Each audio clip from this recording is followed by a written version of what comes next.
좋습니다. 소리 네. 좋은데. 네.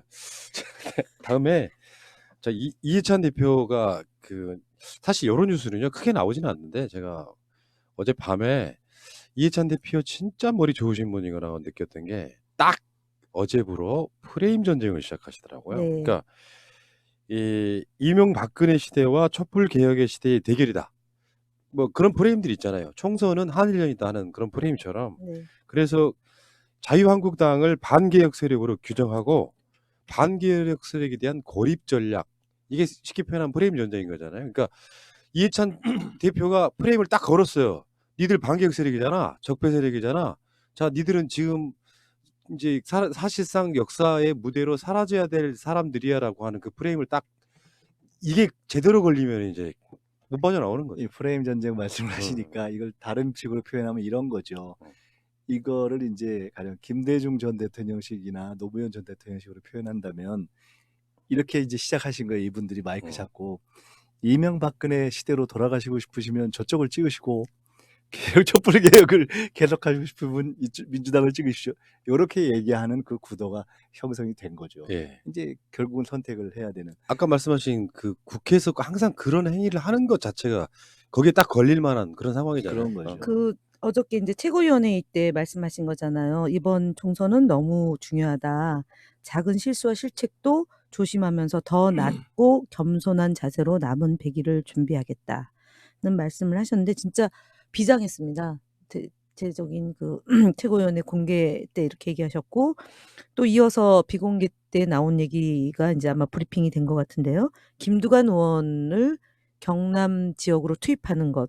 본인은 지금 고사하고 있지만 당이 차출해서 경상남도의 지역은 이제 그 양산으로 좀 출마를 당이 요구해서 좀 했으면 좋겠다라는 얘기를 경남도당위원장인 민홍철 의원이 했고요.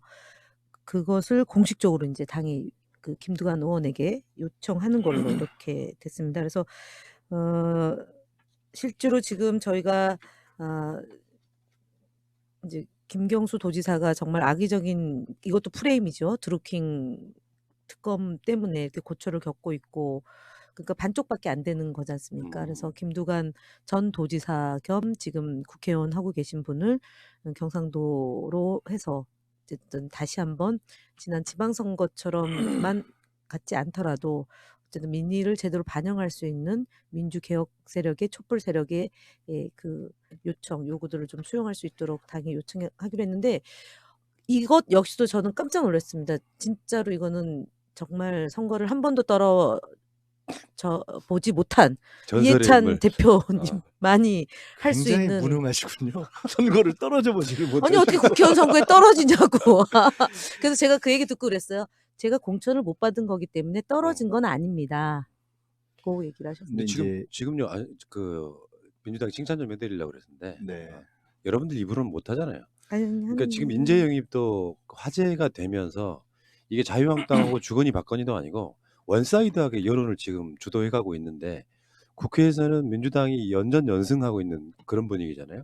자유한국당은 계속 패하고 있는 거고 이 과정에서 뭐 단순하게 아주 뭐 어떤 구색 맞추기로 뭔가 인재 영입을 하고 뭐 혁신하고 이러는 게 아니라 마치 이날을 위해서 한 20년 준비하신 것 같은 그런 느낌의 것들이 계속 쏟아지더라고요. 그 이제 이해찬 대표가 이제 굉장히 무능하게도 선거에 접어지지 못한 분이잖아요. 근데 이제 큰 그림과 큰 틀이 중요하다는 게 제가 한번 좀 말씀을 드리고 싶은데, 결국 선거 전체를 지휘하는 현재 지휘관인데, 총지휘관인데, 가령 보세요. 민주당 또는 이제 범민주 진보 진영의 예를 들어 잠재적 대선 주자들이 잘 부상하느냐, 이런 데 있어서 따지고 보면은 노무현 재단의 유시민 이사장을 그 자리를 물려준 것도 이해찬 대표셨잖아요. 이것을 포함한 사실은 그런 큰 말을 노는 그런 국면에 저희가 있었어요. 두 번째로는 가령 뭐 지금 민주연구원장 하고 있는 양정철 원장이 하는 여러 가지 역할에 대해서 뭐 언론에서 쓰고하지만 사실 양정철 원장을 민주연구원장으로 하는 그런 수를 넣은 것 또한 사실은 이해찬 대표니까 큰 수를 넣는 거죠. 결국은 지금 앞서서 보면 이쪽은 공천룰이 1년 전에 확정되고 저쪽은 헤매고 있는 이것이 사실은 엄청난 선거전략의 차이인데 이것도 사실은 1년 전에 이해찬 룰로 정의가 된 거예요. 시스템 공천으로. 네 번째로는 지금 말씀하신 영입도 제가 그 구체적인 걸 이렇게 들었어요. 그러니까 영입에 실무를 하는 분들에게 방향을 주고 그분들이 안을 딱 잡아가면 크게 모아서 됐다 안 됐다라는 아주 단순 정리로 이게 결론을 지금 내신 거여서 이건 오랫동안 쌓인 감각과 정치를 오래 한 사람들이 구태연해질 수 있는데 이 양반이 이제 시대적인 감각이 계속 모던하게 간다라는 걸 반영하는 거거든요. 그렇고 공수처하고 선거법을 막판에 이제 해서 우리 당의 입장과 국민적 입장과 4+1을 다 적절하게 정리해서 결국은 완승을 한 것도 사실은 이해찬 대표의 정치력이잖아요. 끝으로 이번 이 프레임이 어떤 의미가 있냐면요.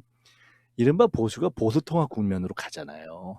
근데 이게 따지고 보면 뭐 앞으로 뭐 저들이 합치냐, 뭐 원래 한나라당이었던 것들이 합치냐, 거기에 안철수가 플러스냐 마이너스냐 이렇게 언론은 마치 뭐가 있는 것처럼 할 텐데 그 시작되는 국면에 한 방으로 정리한 거예요.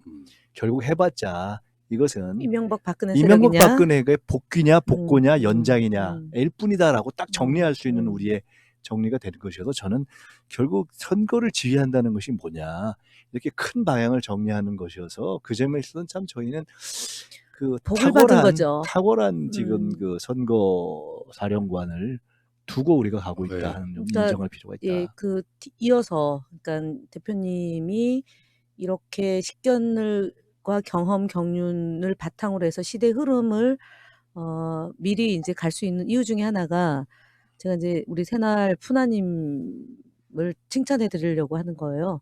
하세요. 이분이 기대돼. 유튜브나 이 팟캐스트의 흐름을 한시도 놓치질 않으세요. 그러니까 세 가지를 들으세요. 세 개. 네. 그거는 그중에 새날이 들어가 있다라는 것 하고요. 어쩐지 결이 똑같다 했어. 또 들어가 있다는 거 하고 그다음에 이 스캔 아시죠? 스캔 자료를 보면 스캔이 되시는 분이에요. 아, 그러니까 그렇죠. 이걸 딱 보면 머릿속에 이게 그대로 입력이 되는 특이한 재주를 하느님이 주셨다라는 얘기를 하셨거든요. 책에 보면 그 내용이 있어서 어쩜 수치가 정확하고 그다음에 몇 월 며칠 몇 시에 어떤 사건이 있었고 그때 누가 어떤 얘기를 했고 DJ 대통령, 노무현 대통령 이런 얘기를 쫙 하시거든요. 그래서 어떻게 그게 가능하십니까? 그랬더니 그 얘기를 하시더라고요. 스캔이 가능하다.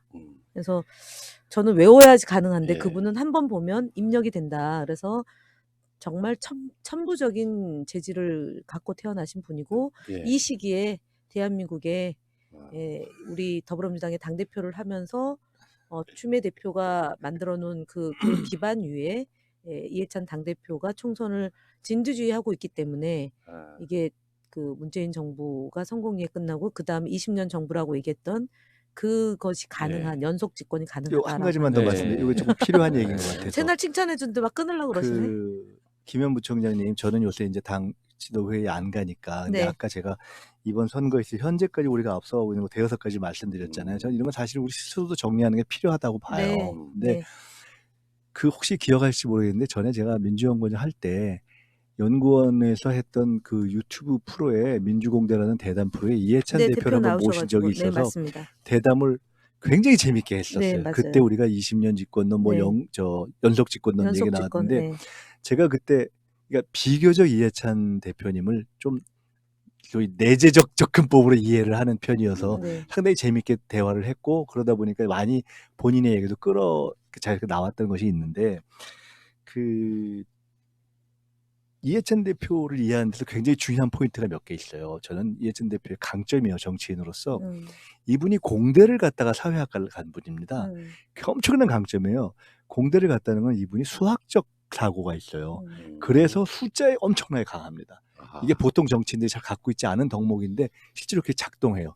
또 하나는 그것에 기초해서 사회학과를 갔는데 이게 그 시점에 한국 정치인들이 동일한 연배에서 별로 갖고 있지 않은 여론조사 감각을 가지고 있어요.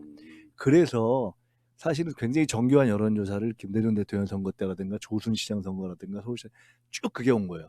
근데 거기에 이제 본인의 다양한 학습과 다양한 선거 경험 이런 게 쌓인 거잖아요. 그다음에 이제 김대중, 노무현, 문재인으로 쭉 이어진 아주 딱 원칙적인 민주개혁의 입장. 그런데 그 이해찬을 이해하는 데 있어서의 이 공학과 사회학을 같이 했던 정치인이라는 것이 사실은 굉장히 재미 음. 있는 포인트로 한번 이해하시는 데 도움될 것 같아서 제가 그럼 우리 한번 말씀드렸습니다. 특집으로 이해찬에 대해서 한번 다뤄보는 것도 좋을 것 같은데. 그럴까요? 네, 그리고 어. 또 하나 덧붙이면 이분이 영문 번역을 해가지고 그 감옥에서 나와서 대학때 감옥에서 나와서 돌베개 출판사를 만드셔서 그 사회학적 상상력이라는 그 책을 또 번역을 하고 이렇게 우리가 셋이 질문하면 진짜 재밌겠다. 여기 어. 너무나 이해찬 대표를 잘 아는 사람들이 그러니까요. 그래서 여튼 이해찬 대표를 한동안 또 잠깐 언론과 야당 또는 우리 당 일각에서 이해찬 대표의 얼굴로 총선을 치를 수 있겠느냐 이런 얘기들이 좀 떠돌아 다녔잖아요. 근데 이제 조국 전 장관 그 인사청문회 그 이후에 검찰의 그 검란 그다음에 이 공수처법 처리를 못하게 하려고 하는 온갖 그 작전이 난무할 때 대표의 이 지도력과 리더십으로 돌파해 온 것을 바탕으로 해서 드디어 이제 이해찬 대표의 진가, 그러니까 저분이 아니었으면 굉장히 어려움을 정말로 겪었겠다라고 얘기하는 게 쫙 퍼지면서 간판론은 이제 내려진 거죠. 제가 이게 중간에 멈추려고 하는 이유가 두 분이 공천 받으려고 이해찬 대표한테 어머? 아부한다 소리 들을까? 아니, 어머, 저도 무슨 아는데 그럴 얘기? 수 있는데 저는 그거 상관없이 말씀드리는 거예요. 아니요. 그러니까 어머 너무 소심해. 그럴까봐 제가 좀 멈추려고 했었는데 민주당은 시스템 공천이잖아요. 아니, 그럼 어. 그거와 상관없어요. 근데 이거 뭐 아니 좀 저분은 사회학과 후배, 저는 정리가- 입당 동기. 그렇구나. 네, 아유, 왜 아니, 그러세요? 그런 건 별 상관없이 이게 조금 우리가 해서 정리가 필요하다고 싶어서 제가 말씀드렸어요. 그리고 유튜브 팟캐스트에 나간 게 두 군데인데 외주, 그러니까 우리 당에서 하는 거 말고 나간 게 두 군데요. 저 대표님이 네, 그렇죠. 김어준의 다스베이다, 새날 두 새날 딱 두 군데예요. 군데만 나왔어요. 그다음에 이동영의 이재희는 안 나갔고 이동영이 진행하는 우리 그 진짜가 나타났다에 나가셨어요. 한번 그거 세 개예요, 세 나가시니까. 개. 네. 자, 알겠습니다. 이해찬 대표님 조만간 봬요. 뵀으면 좋겠어 진짜. 예.